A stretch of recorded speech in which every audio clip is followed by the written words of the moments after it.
या अगोदरच्या एका भागात आपल्याला अनुभव सांगितला होता. आता त्यांचा दुसरा अनुभव आपण ऐकूयात. आपण जय साईराम. जय साईराम.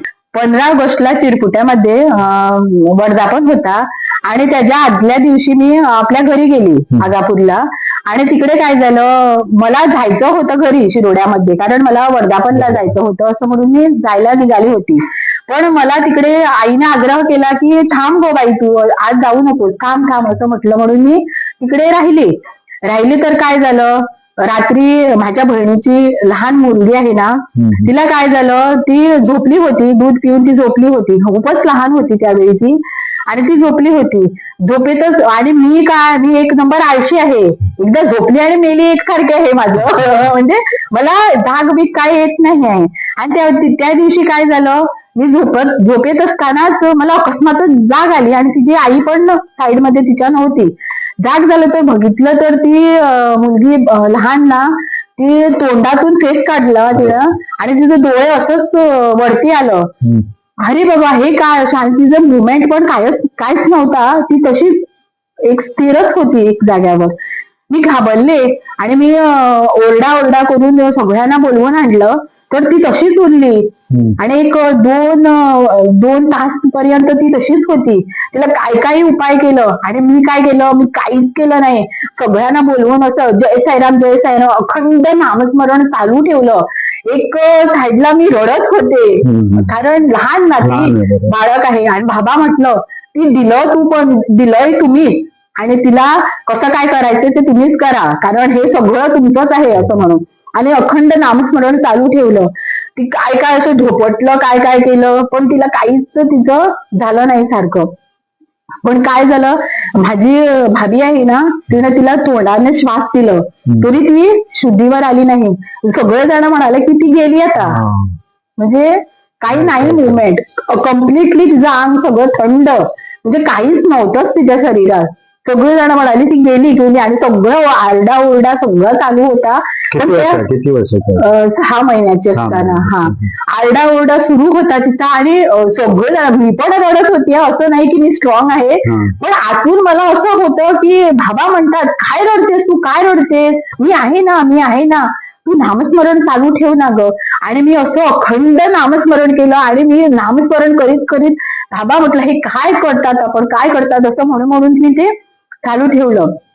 आणि भाभी माझी इतली डेअरिंगबाज नव्हती, पण तिला कोठून काय आलं माहित नाही, आणि तिने पुन्हा असं नाक दांबून त्याला ते श्वास दिलं आणि असं हुसकारा तिने थोडंफार काढलं. त्याच्यानंतर आम्ही त्यांना डॉक्टरीकडे नेऊन गेलो. नंतर ती ठीक झाली. पण आम्हाला तिथून कळलं की बाबा आहे, म्हणजे आपण घेणारं कोणच नाही आहे, आणि ते देणारं पण दिलं पण तेणच होतं आणि सांभाळलं पण तेणच. आणि ती काय करते माहित आहे की तिला आता अशी ती झाली आहे की तिचा जो जन्म आहे तो पुनर्जन्म झाला आहे असे मला वाटते, कारण ती एकदा गेलीच होती शरीराने, ती गेलीच होती, पण तिला बाबाने परत पाठवलं आमच्या हाती. कशासाठी, की तिला देवाचं समजण्यासाठी.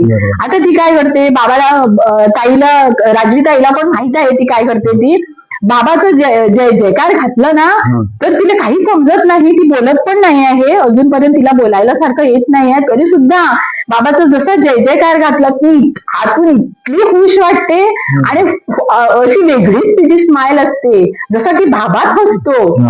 म्हणजे मला तर असं वाटतं की बाबाच्या रूपाने ती आली आहे, आणि सारखं असं खुश अशी असते. आणि जय जयकार घातलं, बाबाचं नामस्मरण भजन ते ऐकलं ना, तर ती रडण्यात पण रडू आलं ना तिला, तरी पण ती थांबते, आणि फक्त साई साई साई असं तिचं नामस्मरण चालूच असतं तिचं. पण अशी काहीच बोलायला येत नाही तिला, पण साई साई असं तिचं कंटिन्युअस चालू आहे.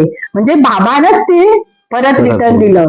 कारण कसं असतं, आपण फक्त काय मागायचं नसतं बाबाकडून, बाबाला आम्हाला काय द्यायचं आहे ते बाबाला पुरेपूर ठाऊक आहे.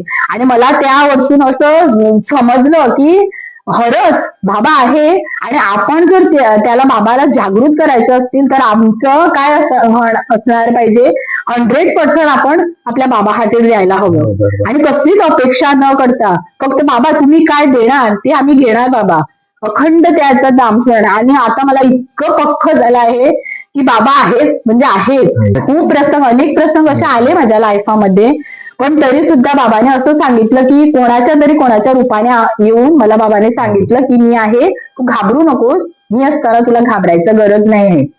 असं सुद्धा झालं की पैशाच्या बाबतीत सुद्धा एक टाइम असं होतं की 10 रुपये पण माझ्याकडे नसतात, पण 0 पर्यंत असतात, पण ते 0ला 1 आणि 1 असं लावायला बाबा तयारच असतात.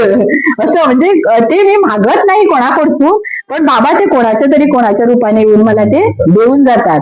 असं मला म्हणजे बाबावर इतका विश्वास पटला आहे की बाबा आहे आणि फक्त आम्ही त्याला जागृत ठेवायचं, फक्त आमचं काम आहे. जय साईराम.